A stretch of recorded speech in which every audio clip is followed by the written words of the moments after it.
worrying about these top points of the pyramid when the bottom ones aren't being taken care of. True. So, there's another conversation I wanted to have around needs. Have you ever wondered why people do what they do, or why you do what you do? Yeah. A lot of times. Perspective determines action.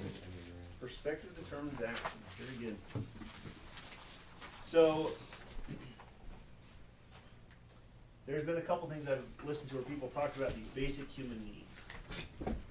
And basically, people will do kind of whatever it takes to meet these needs. And there's healthy ways of addressing needs, and there's like not good ways of addressing needs. But people will, seek to have these things. I liked your bathroom analogy last week. If you've got to go to the bathroom so bad you can't even think, self-actualization isn't probably very high on your list at that point. True story. Okay, so let's start listening to some of these things. So there's, so people have a need to love and be loved.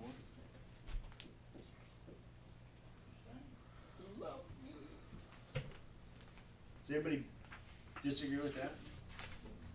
Why do you think that's important for people to be loved and to be Because loved? we're social creatures. I don't know. It's programmed into our success as a species. Yeah, and we talked about it last week. We mentioned kind of like some of the orphanages, like some of the children that didn't get that human connection, would die or really start to struggle to stay alive and start to not thrive like some of the kids that would even just get held for like 15 minutes a day. So, in my personal opinion, it's like this is like a huge part that gives depth and richness to life. Is to have relationships where you're able to express love and receive love, and to have that go both ways. So here's another need. There's the need to feel important.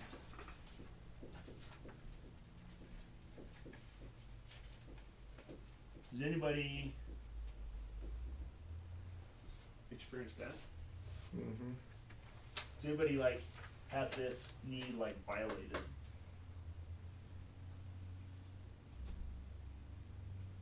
A lot of times people just, it's not that it's been violated, but they feel that, I'm not important there. You know what I'm trying to say? It's always like their own internal dialogue. Yeah, They're yeah, and they're not really looking at the picture fully. Yeah. Has anybody felt dumb before? That's an example of when this need is probably being violated in some way, or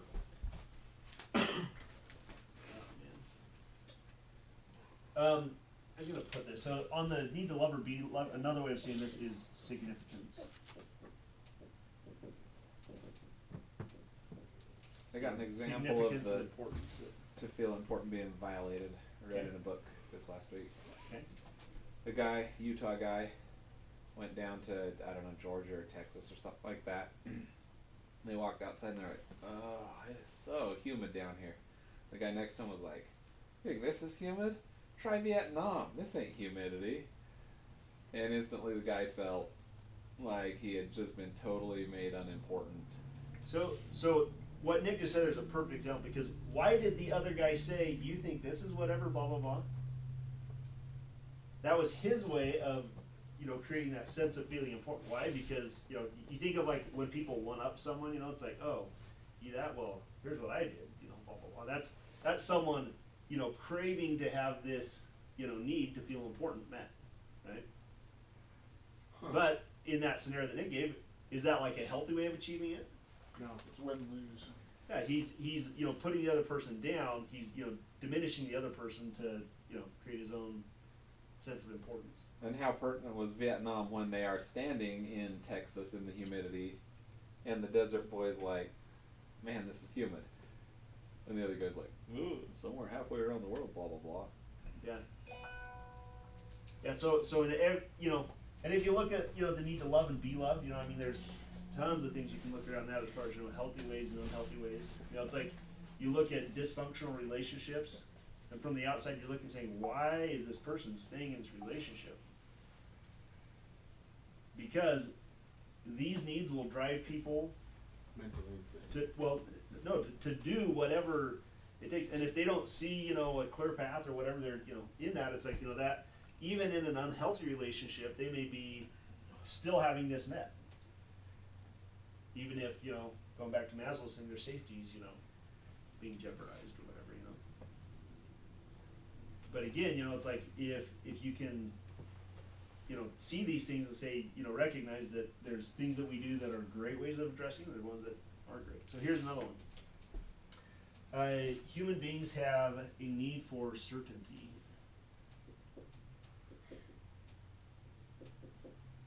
So would that be like putting the dishes away in the same place every time? Could be.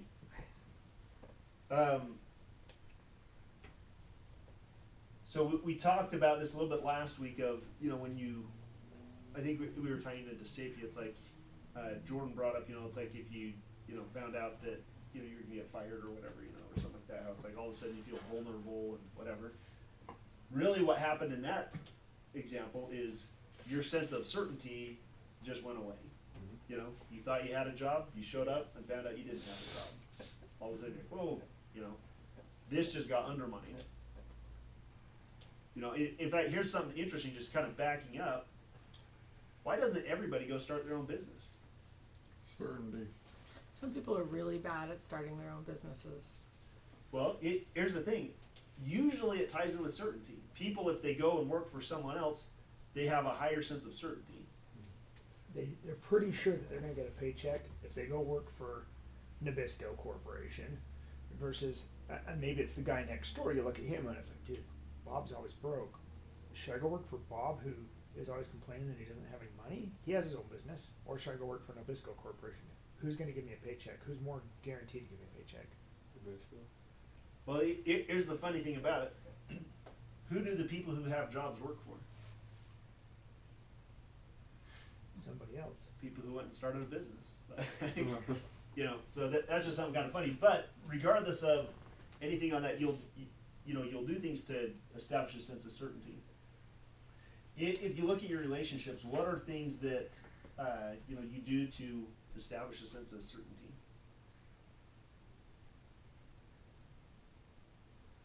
Like, maybe another way of saying it is, as you look at your relationships, what are things that you feel like you can count on people to do?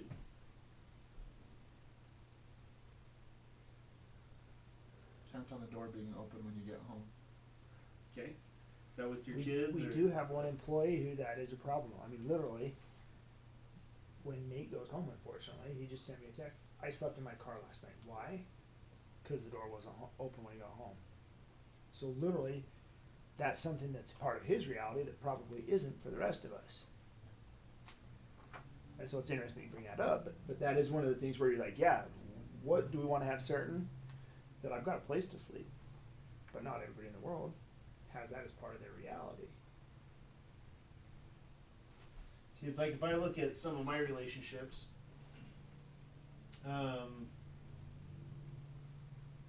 like in my marriage, I have a high level of certainty that, you know, my wife and I can work out kind of whatever problems arise in our relationship.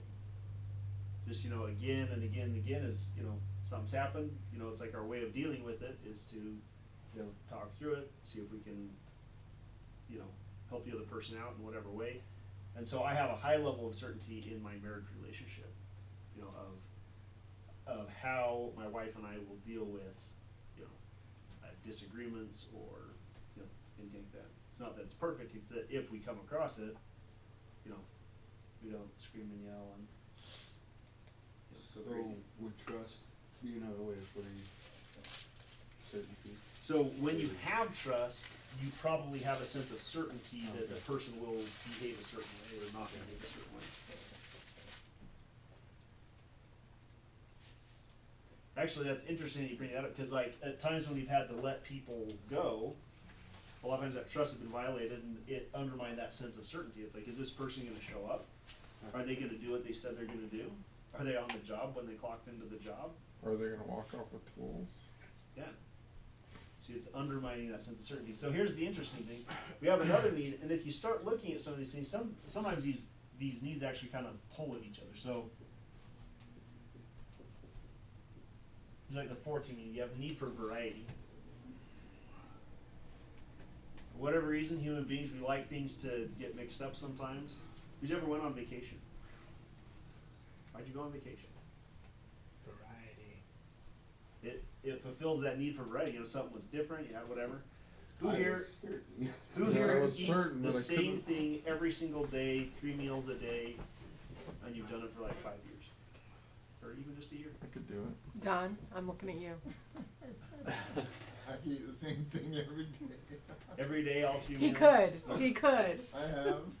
Well, here's the funny thing is, it's like my kids, a lot of people, it's like if somebody said, hey, we're gonna have oatmeal today. For a lot of people, they'd be like, oh, oatmeal? I say we're gonna have oatmeal, my kids get excited. They're like, we love oatmeal, yeah! They love So you it. don't feed him very much, huh? But My- they don't eat it every day. My kid, we eat oatmeal most days. But, you know, on Saturday, Haley was really excited for, you know, pancakes. Why is that? Right. You know, Right. there's that Almost thing for pancakes. variety, you know? I'm gonna bring my kids over to your guys' house more often because it's just ramen noodles and mac and cheese. If I make lemon pepper chicken and rice, biscuits and gravy, oh, what's that? What's that? Go to your room. It's called premium food right there. So here's what's interesting is if you start looking at these, you know, different basic human needs, you'll see that people are seeking to fulfill these, and it's like doesn't matter where you look, you know. You know, if someone, you know, stops you on the street, you know, pulls a gun out and like demands that you give them your money, what's going on? I'm certain that he's not gonna be a happy camper. Well, here's a question: what happens in that moment? Do you think that guy became significant to you? Well, yeah, 'cause it just brought, you know, your safety and everything. It's like, so yeah. Yeah, immediately he became very significant. You know, a moment before he was just a guy on the street. Right. All of a sudden, he's hugely significant. Do you think he experiences that? Yeah. Yeah, for sure. I don't want to sound dumb here, but like, do you think it's not attention, but you know, that needing to feel significant is part of why they do it? Yeah, absolutely. So, like we said initially, people will find ways to fulfill these needs. Period. Now, there's healthy ways of doing it. There's unhealthy ways of doing it, right? Do you think that offers some variety to that person's life? Yes. I'm certain that it does. Like, just think. It's like, think about, you know, does he know what the outcome's going to be? No. No. Do you think he probably gets a little adrenaline rush going on? Yeah.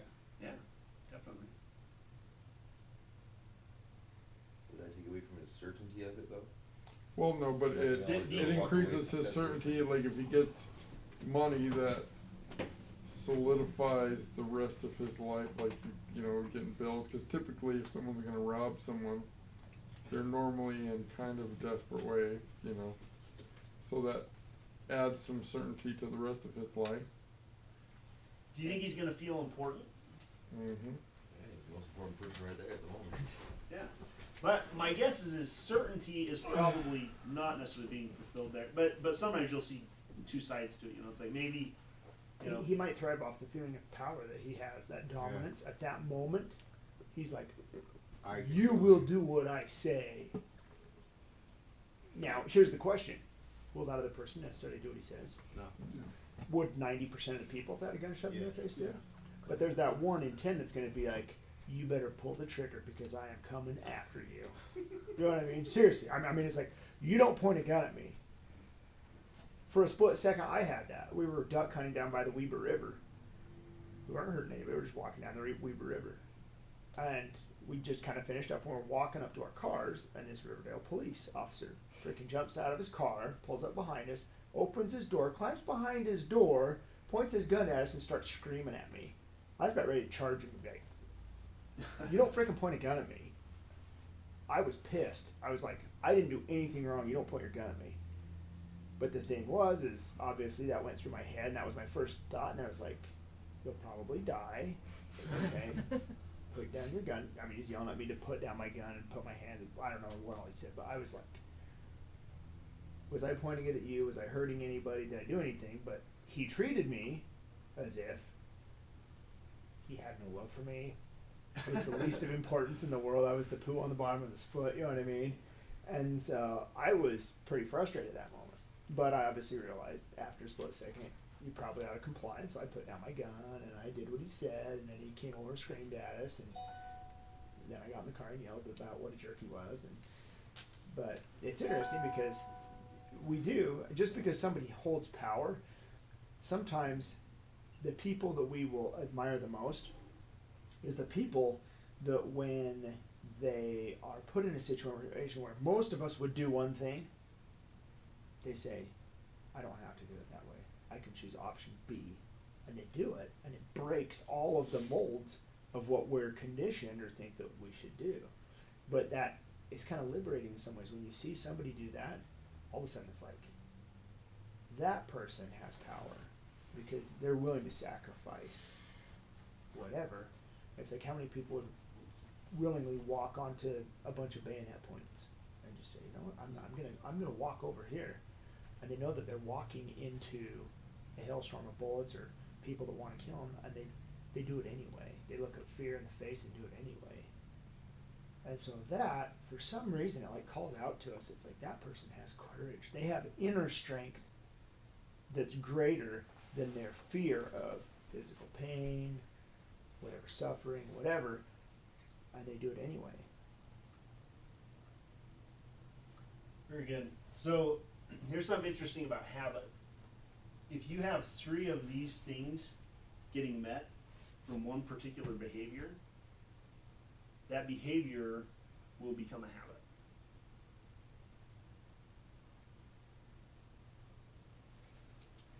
So if you start to look at, you know, take a habit there. It can be positive, can be negative.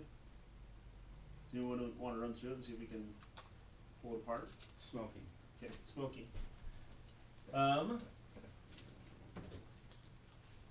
What's your experience when you're smoking? You just kind of think like the emotional, psychological experience of it. What do you feel as you pack a pack of cigarettes and you haven't had one in 3 hours, and you're packing that pack of cigarettes? What starts to come? You know what's coming, right? Yeah. And you're breathing easy. You know that in about a minute, you're gonna feel that. So that's certainty of. Okay, so you probably feel a sense of certainty. A lot of people that smoke talk about how it calms them down, you know, whatever. So you may feel a sense of certainty. What else? Variety breaks up your day. Like smoke break, you stop, you go out, and stand around, take a break for a little bit. I was talking to a kid in Australia. He's like, you know, here's why I smoke. He's like a teenager or whatever. He's like, if I don't have anything to do, I pull out a cigarette and I got something to do.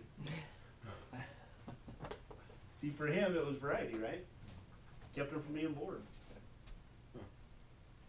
You know, that might not be what everybody ties to it, but for him, you know, it was definitely variety. If you were to look back, you know, why did you start in the first place? I met a lady in New England. She said, we were talking to her about smoking. She said, I absolutely love to smoke. It just fills me with joy. And she seemed really sincere. I'm like, oh, wow, okay. Yeah. I didn't know. I thought most people did it just because, you know, whatever. But Yeah. she was super passionate about it. She's like, I will never quit smoking. It is the best thing ever. Yeah. Yep. there's a lot of people that like the ritual of it. It's Wake just up in the morning, first thing in the whatever. morning. I start my day off. I walk outside, I feel that cold air in my face, and I get to just listen to the birds chirp as I have my cigarette. Watch the sun come up for 5 minutes. I feel silly standing out there just doing nothing. In my boxers. So if you look back when you first started, why did you start? To be honest, I couldn't tell you. Were you underage? Curiosity, wanting to be accepted. I was 18, so yeah. So Made you feel technically grown you up, tell. maybe? Feel important? No? No, me and my buddies, we were bull riding, and that's what we had. Bored. We were cigarettes and beer. That's what we did. But see if you can go back. Do you remember the first time? Yeah. Good. Well, I feel kind of stupid because I feel like I'm placing blame instead of taking No. accountability. This isn't about blame. It's like, but just to go back and not judging it from now, saying, oh, I shouldn't have. I should have. Just looking at it and saying, huh, what was that experience?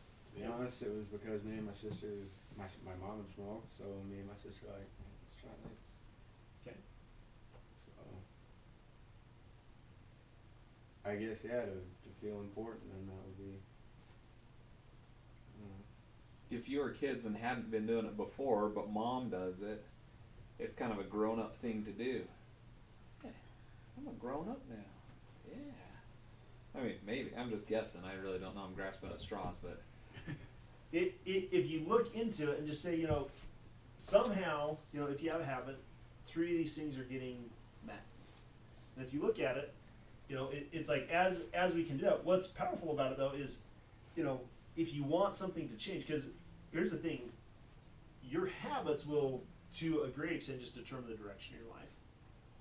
A lot of times you want to change, and change is like, I'm going to change, and you do something for a day, and then, you're back to whatever you did before. Maybe you do it for, it's like people who tried to stop smoking, a lot of times it's like, that's a battle, And it's like, if you look at people who successfully make that change, and it could be one of 100 things, there's a lady in New England who has no interest in changing, that, because it's fulfilling her, and whatever the consequences are, she's okay with that, right? But for someone who's been successful at changing, who's wanted to change it, typically what's happened is they haven't just said, I'm going to stop. Typically it's by replacing it with something else. That will fulfill the needs. These needs. And so what you're doing is you're replacing it usually with something that you want more. And so have you ever heard somebody say, well, if it wasn't for the meth, I would have never been able to quit smoking or something like that?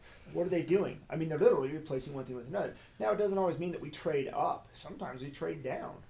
I mean, I've done that plenty of times in my life where it's like I traded one thing for another, and at the end I was just like, that was completely boneheaded. Why did I do that? But I did it, and it worked.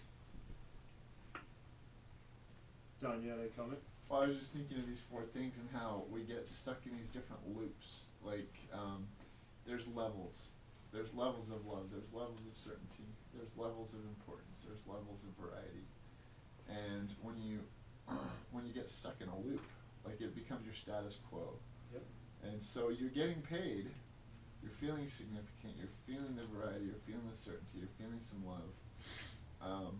But then you see somebody else, like Ben was saying, with the, maybe they're going against the status quo. They're changing it up. And you say, oh crap, what if I could get paid at that level? And so we can kind of choose our world or our loop where we apply this stuff to. Very good. So something that Anthony Robbins teaches, he teaches it in business, but really I think goes kind of across life. He says, 80%, of your success or the direction that you're going to go is psychology. That's why. H-Y-C-O-L-O-G-Y.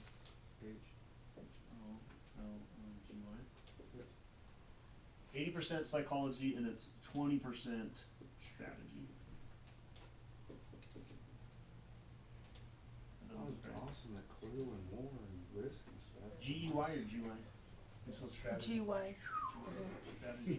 The E or I? I don't know. It's E, I I think think. it's an E. Whatever, it definitely looks wrong. Yeah. Straight I think 1% of it is spelling. at least. So, on strategy, a lot of times that's the how-to, you know, the mechanics of whatever, and that's where we like to focus our attention, right? You know, we need a better plan, we need a better whatever, but really, the bulk of the battle is right here in your head. And so, I thought of this as Don was talking, because, you know, there's people that make, you know, $100 million a year. There's people that make, you know, $10,000 or $20,000 in a year. What's the difference? Like, you know, they both have 24 hours in a day. Why is there such a difference? You know, you hear all this talk in the, you know, public dialogue, you know, in the media and whatever about, you know, we need like income equality or whatever, right? Why will you never have income equality? Values Ever. difference. People are different. People value different things. If we all had the same house and the same car, I would be disappointed with my car, and someone else would be disappointed with their house. Yep. It's like people are different, and can you get everybody's psychology to be the same? There is no way that you can get that to happen. Mind control. So because of that, you know, it's never going to be the same. And if you try to force it, what's going to happen? Well, you look at the movie The Matrix. Even in The Matrix, everybody had the same thing. They were all a bunch of vegetables hooked up to a cyborg thing. But their psychology was still different, even in that situation. Yeah, True. They all had the same house, the same car, the same feeding tube. See, what's going to happen is, you know, if you try to force it, it's just going to restructure a different way. The only difference is in a society where they try to make it the same, you have a higher level of force, and it will just simply change the dynamic. Ironically, the forced societies usually have a greater disparity of equality. Yep. The rich are amazingly rich. rich, and the poor are extremely poor. Yep. If you want a great example of it, it's like, so, you know, the political philosophy behind, you know, income equality would be like socialism, right? So if you look at a socialistic country, so let's take China? Russia or China, right? North Korea.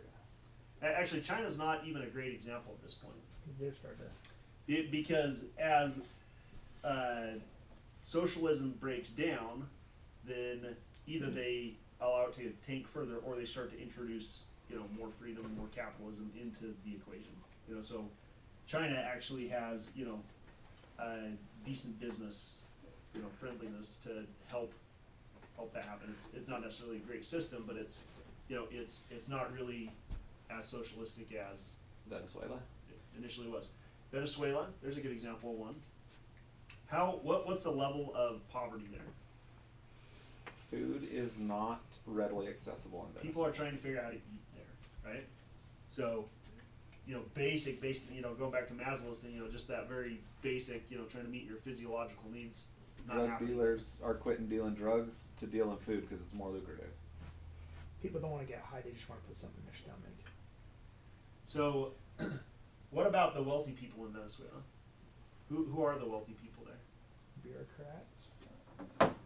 So the people that tout socialism, that become the political leaders, do they live in the housing that they provide for their people? No. Do they go on the same food and, you know, medical programs that they? No. No. All that becomes different is the people who are like the bigger thugs become the more successful people materially, right? In a capitalist system, who becomes more successful materially? Those who provide the most. People who provide the most value. So if you introduce force, then the people who are willing to force become the people that rise to the top economically. In a free society, the people who create the most value do that. But you don't hear this when you listen to the news. It's like, oh, this is horrible. You know, we need to raise minimum wage. Well, what happens when you raise minimum wage? Puts a bunch of people out of work. You realize that there's some people that aren't worth the current minimum wage? And I'm not trying to like put anybody down, but just literally, it's like they can't produce at that level, so they're unemployed. Could you possibly employ some of those people for less? People say, oh, that's horrible, you know, they couldn't live on that. Well, they can't live on the nothing they're making right now, so how good of an argument is that? Anyway, little side rant there. So, He gets passionate when he rants too, it's awesome.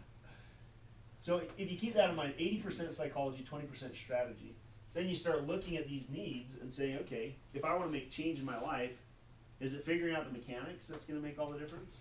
No. No, it's being clear, look, it's in my head. How am I meeting my needs? How do I want to meet my needs? I think that question you asked, is it figuring out the strategy? That's kind of a 1-2 punch right now. Or right there. The first half is figuring out. Yes, it is the figuring out. The strategy, that's part of it, but the figuring out puts it in the psychological category. So And then implementing Okay. the strategy. I'll buy that. so is it buying the strategy? Can you just buy the we have the computer program that is the strategy. Well, I mean- I think what this is speaking to, though, it's like, you know, how many people know how to lose weight? Everybody. Everybody. Basically everybody does, right? It doesn't have anything to do with diet or exercise, does it? Not usually. That's why we hang out here, is because we don't like the diet and exercise model. You know, Labeling your we're stomach. looking for the magic pill. There's got to be a better strategy, because the one that I know of sucks. Hard So, work, that can't be the right way. See, hard work resides where? Psychology. Psychology. Being willing to go and do the hard stuff. Being willing to do the stuff that you don't want to do. You know, it's like. Sorry, I've done some really dirty jobs. So, you know, coming back to here, if you look for, you know, what are ways that you can fulfill these needs that support what you want to be about in life? This is really fun because it's a lot. We don't often, pick apart our brains to say, okay, what's really firing off? You know, what's the fuel we're using to make our cylinders move in our brain? And so when you look at it, okay, well, what does make me feel significant? It's not just one thing. There's a lot of things. Yeah. What do I love? There's not just one thing, but there's a lot of things. So that makes it easy to prioritize. What do I feel certain about right now? Are there other things I like to feel certain about? What variety am I experiencing right now? Well, what would I like to experience? So when you break it down like that, then it's easy to say, okay, well, which level do I want to live at? What's realistic? What could I actually work towards in it? And it makes the goal-making process, the strategy, much easier. And I think it also helps with, obviously, the psychology. Yeah. Very good. Okay. So, is this useful to anybody? Do you Yes. see yourself using this? Yep. Okay. I'm gonna use it later today. Very good. So one thing that I'm interested in, and I don't know the best way to do this, so I'm interested in feedback from everybody, but I want to make sure that when we have these meetings, that it's not just me talking, right? Because if I'm not making a difference, or if these meetings are making a difference in people's lives, you know, I'd rather have something that is going to make a difference happen. So if you need to like fire me as the trainer or whatever, you know, I mean, it doesn't matter to me. Well, here's the thought too, is it's like, let's say this does make a difference. We're starting to change the way that we all think. But it's a process that's taking maybe a year or 2 years or 5 years. Well, what would happen if we could do something to where it would change it in a month or 3 weeks or a week? What would be the difference that you guys could see that would take it from being this slow evolution to being just like monumental and crazy fast? What would make the change faster versus what's happening right now? What can you see would be a difference? Action. I think Brady just got it. It's like if instead of coming in and just listening to it and saying, hey, you know what? I agree with what you say. But yet you walk out the door and it's like, what did we do?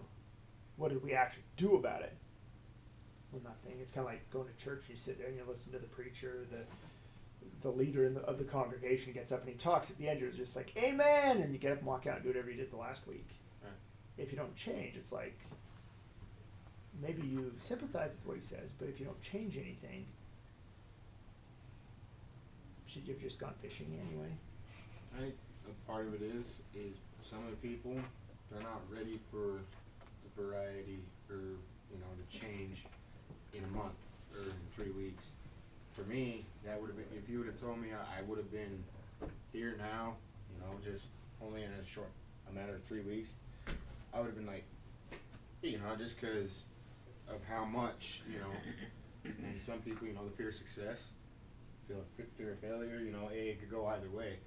But a lot of, it's not Kyle per se, I don't think, but like, how we choose to hear it and implement it. So maybe what we do is at the end, if we have a challenge, and the people that are ready to move themselves forward at a faster pace, they're the ones that say, I'll take the challenge, and they do it. And then the next week, we have a challenge at the top of the board, and we write, this is what the challenge is. And the next week, who did what the challenge was? The people that did the challenge, do you think that they were ready to move at a faster pace than the ones that came in and just said, I agree with what you said, it was a good meeting?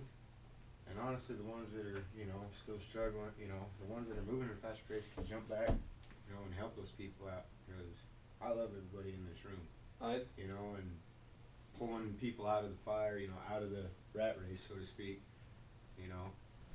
just pull one out, jump back in, pull another one out, and just get everybody moving. I've got a thought regarding that. Kind of tying all this together, you said those who do move ahead can help the others. Another thing is, how can we go farther? We use church as an example. I know that when I have to teach at church, I learn a lot more than when I'm just sitting there in the bench holding my baby, bouncing around my knee, listening to whoever's giving the lesson, comment here and there. If I teach, I have to go and I have to study the material. I have to try and pull stuff together into a lesson, prepare some stuff, maybe watch a handful of videos to have a video clip as a presentation part of it. What if we started inviting others to Teach it. prepare a specific topic? Or like, You're going to teach on the better divine nature communication. of capitalism. Or whatever. I'm being silly here, but if we had anybody who wanted to participate, we're like, here, why don't you prepare something? You're going to be the first Monday in March. We want you to talk about this. Here's some resources we have on hand. Obviously, there's the internet you can go to and try and find something. Prepare something for about 25-30 minutes where you can enlighten us on this, bring some personal examples and something like that. And think of a challenge that goes along with it. And then we follow up with the previous week. I like that. I had another idea when Ben was talking, and it was, what if in some form or fashion you bring a journal with you? And then with whatever's taught, if everybody's saying there's value there, I don't know what was said that was valuable. Different things will stick out to different people. You identify for you what's valuable and what you're going to implement. And then you just are accountable in your journal and say, okay, here's what I'm going to implement this week or going forward or whatever. And then there's like some action around it. So there's a saying that I love that says, knowledge without action is the same as no knowledge at all. Mm-hmm. So it's like, if we can figure out a way to take what we're doing and actually implement it. I know, like, even for myself, that's, I guess, part of the reason I'm talking is that, I look at the things that we teach, and, I know that I don't implement enough. I don't, in my own life, it's like there's a lot that I know that I don't do. And so I've been feeling like I'm kind of getting to this stage in my life where I'm like really tired of like just learning, like I'm ready for execution, I'm ready for action, I'm ready to, let's make There was the changes happen. I can't remember who I heard it from, but basically that when you hear something and you feel like, oh yeah, I like that, I should do something about that, if you instantly put something in motion to make that happen. So rather than, that's a good idea, I'll do something, it's like you put a reminder in your phone, you do write a note down that you'll review later, you just do something that will immediately cause action, and that helps the ball rolling, rather than, oh, that's a really good idea, I'll get to that. You just do Back to- you take instantly. immediate action Yep. to implement in your life something. And that can be, or I'm going to, write a note to myself in my journal or put a reminder in my phone that's going to bring it back up so that doesn't just get filed in the, I've heard what Someday. Brady said. I've heard you have like 3 seconds to take some action before it basically just floats on down the river and is out of sight. So here's a question. How many people know how to put something in their phone? To put something on your calendar, put a reminder on it that says, Friday at 7 I have a blah, blah, blah, and you put a reminder. So yesterday, I was sitting in a meeting, and I signed up to do something. And at first I just sat there. I was like, no, you're going to forget about it. Put it in your phone right now. Put a reminder next to it. And I started doing that, and immediately it's taken from being one of those happy thoughts to being like, no, this is really going to happen. But last week, as I was sitting at the gate waiting to get inside Hillfield, I was thinking about, what are you going to do to better your life? Well, one thing you can do is read, okay? And I realized I'm not reading enough in my life to fulfill me and make me feel like I'm growing and going where I want to go. And so I was like, well, all my daytime hours are spoken, right? I trade my time for money at work. So I can't just like, well, guys, you got this pour handled. I'm going to go clock out for 20 minutes and read my book. You know what I mean? You guys are like, what is this? You know what I mean? You're overlaying in the shade reading while we're over here, doing whatever. If I'm going to lead, I need to lead out. I get home and I feel like I've got, my time's all spent trying to help get dinner done, kids ready for bed, everything. And so I'm like, I don't have any time. By the time I get done, I'm so tired. I try and read in my bed, and it's lights out. So I started thinking, and about a year and a half ago, one thing I was doing was I'd get up earlier in the morning and I'd read. And so I thought, oh, that's brilliant. I should get up in the morning and read. So I sat there. I was like, you're going to sleep in tomorrow morning. You're not going to do it. I was like, oh, yeah? Lucifer, guess what? I'm going to kick your butt. No, I'm not. And so what I did is I thought, what can I do right now? I was like, you can't talk me down. I'm going to do this. And so what I started doing is I thought, I'm going to take action right now and make something happen. And so what I did is I got my phone out. I was like, I'm going to put 9 alarms on my phone right now. And so what I did is it wasn't just have one after another, but it was like I started to say, well, how do I want my morning to go? Well, I want to get up at 4:30. I want to get up at 4:30. Okay, so put an alarm for 4:30. Well, what do you want to have happen after that? Well, I want to go in and use the bathroom, and then I want to speak to my higher power. Okay, so at 4:35, I've got an alarm that says, use the bathroom. Hit your knees, wake up, whatever. Okay, well, what do I want to have after that? Okay, I'm going to give myself 5 or 10 minutes to do that. Okay, well, then what do you want to have after that? Well, I want to read this book. Okay, put an alarm in there. I want to read this book for this long. Well, what do you have happen after that? I want to write in my journal. Okay, write in your journal. How long do you want that to go? Okay, what do I do after that? I want to read whatever book I want to read after that, my whatever topic I happen to do. And then after that, what do you want to have? Well, I want to build my relationship with my wife, so I'm going to wake her up at 5 whatever and talk with her for 30 minutes or whatever. And then I want to exercise. I don't know if that'll help your relationship with your wife. With my wife, it helps. She likes getting up early, okay. So she's down with that. With me, that would not work. I'd be like, You wake her up early and Mama Bear's Comes up with a black guy. and Hi, so, guys. and so here's the interesting thing that happened is we're talking about this. I planned out my whole day. Well, then what happened is I was like, okay, that works good. Well, guess what happened as the week went on? I got to bed at 10:30 one day, and I got to bed at 11. Read, and you want to grow. Then maybe it's 5 minutes sitting in line, punching in a whole bunch of alarms. But I can tell you this. I started telling my wife, honey, I have to get to bed at 9 p.m. I'm not in bed at 9 p.m. It's like a 9-5 thing. It's a math thing. Get about 8 hours of sleep and you feel great. You know what I mean? You spring out of bed. I actually wake up before my alarm goes. I'm laying there in bed. I'm like, hey, guess what? I feel good. I'm rested. I'm not dead. I get out of bed.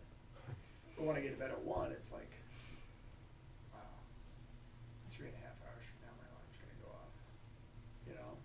I'm not wanting to get up. You know what I mean? But the thing is it all has to come down to, and I think we've talked about it in here, is it's like if the action is the manifestation of basically whatever it is that we want in the most visual, physical form, what precedes the action generally? Thought. I'm gonna take one step. Usually before action is words. Then thought. So then it goes both ways too. Very rarely does somebody just like do something else and they're just like, whoa, where did that come from? You know, they don't, but a lot of times it's been like kind of premeditated, thought out, whatever else. But if words precede the action and thought precedes the words, what precedes thought? What makes someone think about something? An idea. Experience. I'm gonna think. I'm gonna tie. I'm gonna say like desire or. That's it. That's it. I think that goes to the four things Kyle talked about: the love, feel, important, certainty, and variety. The desire. You've heard people talk about desires of your hearts. What is it inside of you that moves you? If there's something that really moves you deeply inside of you, you'll think about it. Maybe it's a relationship that you have. Throughout the day, do you ever think about any of the relationships that you have? Yes. Do you wonder what they're doing? Do you wonder what's going on there? Does it maybe move, those thoughts maybe move you to words or to action? Maybe you call this person. Maybe you decide what you're going to do that evening. You know what I mean? Hey, I'm going to do this for this person. Maybe it's one of your kids. Maybe you're just like, you know what? That little guy, I love him so much. I can't wait to go home tonight and I'm going to read him a book. You know what I mean? He loves that. You know what I mean? Maybe I'm going to lay down next to him and sing him a couple of songs. You know what I mean? As he's going to sleep. He loves that time or whatever it is. But these desires that we have, they will be some of the most motivating things that we have. But when you look over here, does it tie in over here? Does that tie in over here? But when you think about it, it's like, how do you change your desires? We talked at the beginning about smoking, right? Does someone who smokes have a desire to smoke? New England does. She has a very well-seated desire. But the thing about that is these desires, honestly, they are the things that shape the world, for good or for bad. Did Hitler have a desire to rule the world? He did, didn't he? But he was so passionate about it that when he stood up in front of people, he could move them with enough force and enough, he had enough,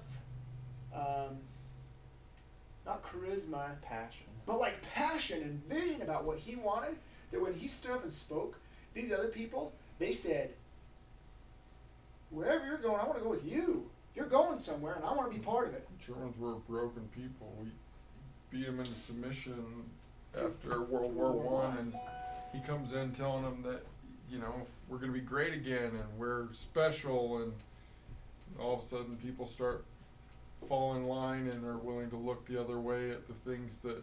Maybe we do have to kill a few million Jews. Let's do it. Well, it wasn't even as blatant as that. A lot of it was just, oh, they're going to a good place and then they're just all disappearing, and since all the other things were good, you gave that the benefit of the doubt rather than really look at it and go, huh, that's a lot of ash coming from the From the old brick factory. Yeah.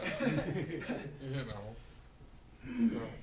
But the thing is it's like people can stand up, and again, with their desire to be loved, feel important, you can go in there and that desire, it's strong. It's really strong. And so people can influence people to sometimes go places they don't want to be. You know what I mean? Yep. And you look at these people where you've got this like serial killer guy, and he's got this girlfriend who's like, you know, handing him the instruments to do whatever he's doing. You're like, what were you thinking? You know what I mean? But in this sick relationship, that's her connection to love and to feeling important and to whatever else. And so even though this bad crap's going on, she's just kind of like cringing, saying, it's not that bad, you know? So anyway, enough of the bad crap. Now, on to the good stuff. The exciting thing is if you have a desire to change your life, quit the smoking, quit the serial killing, quit the whatever. The fact is, as Kyle talked about earlier, is it's changing it up, taking something that we're doing today and putting something better in. And so, if you guys are game for it, how many people raised their hands so they knew how to put something into their phone? You want to know how to do that? We're going to take the next 3 minutes, take your phone, get out your calendar. I already did. Good. That's awesome. Put it on there. Something. Some desire that you have within your life. What is it that you want, that you dream of? What is it that you want that you're going to start doing? You don't have to do it right now. You don't have to do it. Plan to do it. We all have the same 24 hours in our day, in our life. Sit down and put something in your phone. And if you need to put 5 alarms behind it like I do, 5 minutes, 10 minutes, 20 minutes, an hour, 2 hours, to get you prepared for it so that you know, do whatever you gotta do. So Put something in your phone. I want to point something out about you putting those alarms in. On those nights when you got to bed late, and then the next morning your alarm goes off, when the alarm goes off and says, get up and do this, you realize at that point, I either do this action or I miss it for the day. I'm giving up this in exchange for sleep. I'm giving up that in exchange for sleep. I'm giving up this and the other. And it kind of puts it into perspective. It's not just, oh, I'm sleeping in. It's, no, I'm not reading the book. I'm not journaling. I'm not whatever else. Yeah. I mean, you realize that you're giving up specific items by sleeping in rather than just, oh, I'll push my day back. No, this is gone for the day. That's gone for the day. Never going to happen. As far as following through with like your word and having that be when you say you do, I've heard that it's important for you that if you do go to bed later than you were planning on, to go ahead and turn those off beforehand. Say, you know what, I'm not going to do these things in the morning, rather than, oh, I'm going to do it and then not do it. Snooze through it, snooze through it. It's like consciously say, you know what, I'm not gonna do this that. hasn't worked out the way I wanted, so I'm not going to do this, I'm not going to do this, I'm not going to do this. And then that way, you're still in integrity with yourself rather than being out of integrity and then continuing to be out of integrity as you try and rebalance, get back to where you. So this morning when I woke up, I got up at 4:30. Mm. I knew I had a whole bunch of alarms on. But as I was starting my day, I knew from when I got up, I made a conscious decision. I'm going to change my morning structure. I'm not going to do what I planned. I'm going to do something else, and I'm okay with that. Yeah. Well, what did I do? I still turned my phone off this morning, but I didn't go back to bed. But I chose to do something else that was of a higher value to me. I wasn't sleep. I just said, you know what, this morning I'm going to try and basically spend some time with my wife and actually get her week started on the right track so that she isn't like, oh crap, it's Monday, you're going to leave, and da da da da da. And so at the end of the day, she's able to be like, you know what, I can go face this week. I don't got to have the Monday blues that you're going or whatever else. And so in essence, the awesome thing is I still feel like I'm in integrity because I didn't just, you know, Go back to bed. say, you know, I'm tired, I'm whatever, you know what I mean? And so in essence, the beautiful thing about all this is in my week last week, what I learned is it's like, there was a couple of nights where it's like, I felt like I needed to spend some time with my kids. It wasn't my wife then, it was my kids. And so I was like, my kids are like wild off the walls, you know what I mean? They're craving attention, they need some time, you know what I mean? And so what did? I read to them, and I read family time, I had read some books with them, I sang them some songs. By the time I went to bed, it was 10:30 at night. But the thing was, it's like, I realized I chose to do that instead of going to bed. I could have gone to bed at 9 o'clock, like, oh, you kids get to bed, I've got to get up in the morning and go have a great morning, go to bed, you know? I could have done that, but the thing was, it's like, what I realized is it's like, no, they actually need my time. But then as I got further in, it's like, you can still have that great time with your kids, but structure it between 6:30 and 7:30. You know what I mean? Spend the time with them. That's where it needs to be spent, but do it in a time so that it allows you to still win. So that at 8:30, you're, getting in your jammies and getting your night routine going, so that you can get to bed on time. And so again, it is a lot of times we're like, well, I'm not, I chose to do what mattered most is my time. Like, well, you can still do that, but just schedule it in a time where it doesn't take away from that. So anyway, we've had about 5 minutes to plug something into our phone. I'm going to put a note up at the top of the board, if you guys are okay with it, where we're going to follow up. You don't have to tell us what your goal was. If you want to, you can. I'd love to hear people come in next week and say, you know what, I was able to wake up at 4:30 and have my morning routine go flawlessly every day this week, or whatever your goal is. I want to come in and have accountability for what your goal is. So if you're willing to take the challenge, I'm going to put it up here. Follow up with goal from last week. And I'd love to hear how you guys are going to start to grow, because honestly, for about a year and a half, I was mentored by somebody, and that's a big part of it was the accountability to do what you said you're going to do. And it's daily accountability really is what I have there. You're going to have weekly accountability here. But if you guys are willing to take the challenge, I think that if we have weekly at least accountability, if somebody really wants to change, sometimes it's just knowing that somebody's going to follow up, and next Monday morning you're going to have to come in and say, hey, you know what, I did good, or I fell on my face. But having that accountability, sometimes that's just the little bit of push that you need to be able to say, okay, I'm going to get out of bed at 4:30 because I know I've got to go stand up in front of everybody and say, I slept in all 7 days this week. Now maybe I get up one day and I'm just like, well, at least I got one day, or whatever it is, That isn't how I hope it goes. But anyway, so,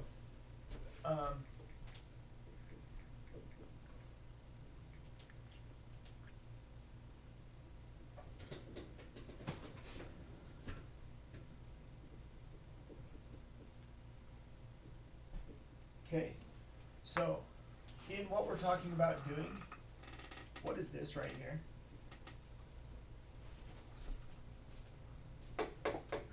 Is that not doing exactly what I just told all of you guys to do? Mm-hmm. Take action. It's taking action right now in the future so that you know what happens. It's time travel. And so we just time traveled 1 week into the future, and when we're sitting here, we look up, we're like, oh yeah, you know what? We already set a goal for ourselves. I just put a mark on the calendar a week from now that's going to remind us what we need to do. And it's going to help me to be able to remember, so we don't just blow right through next week and not have accountability. So I want to have accountability. The people that want to grow, they crave accountability. They crave it. They want to be held accountable because they don't plan on failing. They plan on winning. And they want to be able to go up there and say, I won last week. So anyway, I love you guys. You're awesome. I look forward to accountability next week. So Kyle, thank you for an awesome lesson and coming in every week and blowing the roof off of this building here with your amazing ideas. One other change I wanted to bring up. We are going to end up moving our office here. They wanted to raise our rent by 50% here. Really? And so after they started talking about that, we talked about moving over to our office, and we were kind of over to my house, and we were kind of debating back and forth how we wanted that to look like. And after we got that 50% rent increase, we're like, that was the figurative force that we needed. So we're excited. I cleaned out some of my house, I did really excited to get stuff moved over there by the end of the month. We're gonna this is our last month over here. We're gonna moving over there. So I'm excited because every morning, instead of just having burritos every morning, I can whip up some mad biscuits and gravy and waffles. yes. And something else. So we'll get a little bit more variety. But anyway, That's why we did this lesson today. yeah. So anyway, I've been wanting to chef up a breakfast for a while. well, we'll have a full kitchen and everything there too, so you guys can all come in, sit down at an actual table, and have some food or whatever, you know what I mean, and we can hit up our lesson there. So anyway, we'll be in the process of moving over there. I've got to just make sure. I don't know how fast our internet is. We might have to up the speed a little bit, just to. But anyway, we may end up doing more remote login, but there's still going to be desks and offices and everything else over there too. So if people want to work there, they can work there. If they want to be at home, they can work at home. Kind of however it works, we can kind of do some of that. But we will still have meetings Monday mornings over there. We're gonna be doing that. So that is something else that's kind of in the pipeline there as well. So anyway, okay, go back.